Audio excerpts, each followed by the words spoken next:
Hello, my name is Elayne Doughty, and it is my deepest pleasure that you are here. I am here to be your ambassador of love. Now, I know that if you're reading this book and you're reading the words that you are on the page in front of you, that there is no mistake that you're here. I don't believe in mistakes. I just believe in divinely timed meetings. And so for that reason, I'm going to spend the next few moments with you to share something about the essence of what this story that you're reading is about. You know, I understand life as an initiation pathway, and what that really means for me is that for myself, there's been many times in my life when I've faced experiences that have been really difficult, experiences that have been challenging for me. And what I've seen is that every time that I've gone through one of those challenges, I've had an opportunity to either open my heart wider and grow from it, or to shut myself down and get frightened and turn away from the challenge at hand. So what I know for sure is that if you're listening to me, then probably you share that with me. That there's ways in which you've been challenged, perhaps ways in which you're actually challenged right now, that mean that you may be standing in your life where you're stuck or you're frightened, or there's something that you know that needs to change, and you need to find the courage from somewhere deep inside of yourself to accept that challenge. I wrote this story as a huge act of opening my heart to the world. Have you ever had one of those moments when you know that you need to stand tall and strong and noble and open-hearted to the world in a way that you never have before, and yet you're quivering with fear?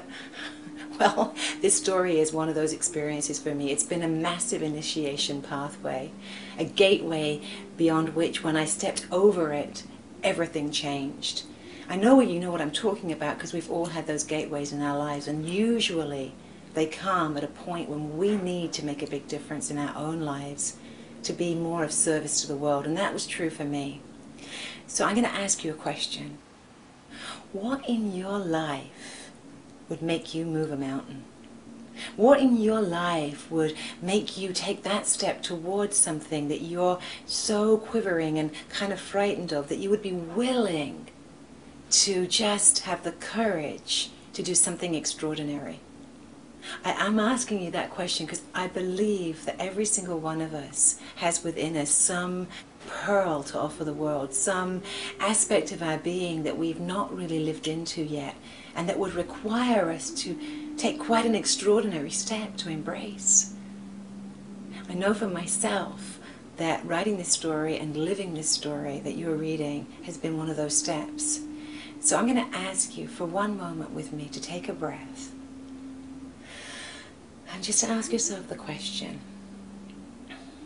where in your life can you love more?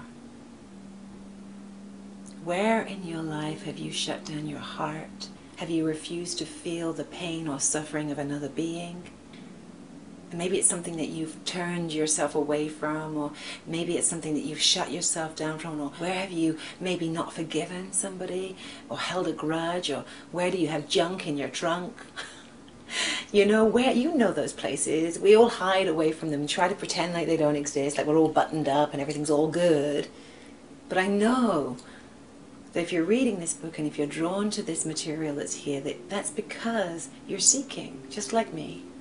Seeking for something different, seeking for something more, seeking for an experience of life where you're more intimate with life. I'm just going to ask you to think about it for one moment. Where in your life could you benefit from being more loving? Now, I know it's not an easy question that I'm asking, and it probably requires you to stretch. I call it the yoga of love. It's like stretching your heart muscle wider than perhaps you ever imagined possible. But I know one thing for sure in my own life, that those moments when I've been asked to stretch my heart, even when I've wanted to turn away so badly, when I've wanted to say, no, that's too painful, I don't want to go there. But when I can breathe and stretch my heart, those are the moments when my soul grows. Those are the moments when I get initiated into another level of what it means to be human. I know that every single one of us has wounds, and I call these wounds sacred wounds. I know from my own life story that those wounds have given me the greatest opportunity to go inside and find that grit and turn it into the pearl of my own wisdom, or the gold of my being. So that's my invitation to you, if nothing else, is to turn toward one person that you've turned away from and to love them no matter what they did, no matter what they said, but to risk going over the abyss of love. Home is where the heart is, and heart is where the home is. Finding our way back to our hearts is one of the most noble causes that we can stand for on this planet. I want to give you an image. I want to imagine that your heart can open as wide as a beautiful rose bloom, like a flower that just blooms out of your heart. And that as you do that, you're invited to stretch your heart towards the world. And that feeling is almost like you're falling off a cliff in love with the world. What would it be like for you to be in love with the stranger on the street that you see, or the clerk at the checkout, or the bank, or the gas station, to risk actually meeting them in a place of love? That's my invitation. If you were to walk with the eyes of love, and see with the eyes of love, speak with the words of love, how would that be? How would that be for you today? Would you be willing to move the mountains in front of your own heart in order to show up and be connected and be intimate with the world? Whatever you decide to do, it's been my pleasure to sit here with you for just a few moments. Thank you for sharing your time with me.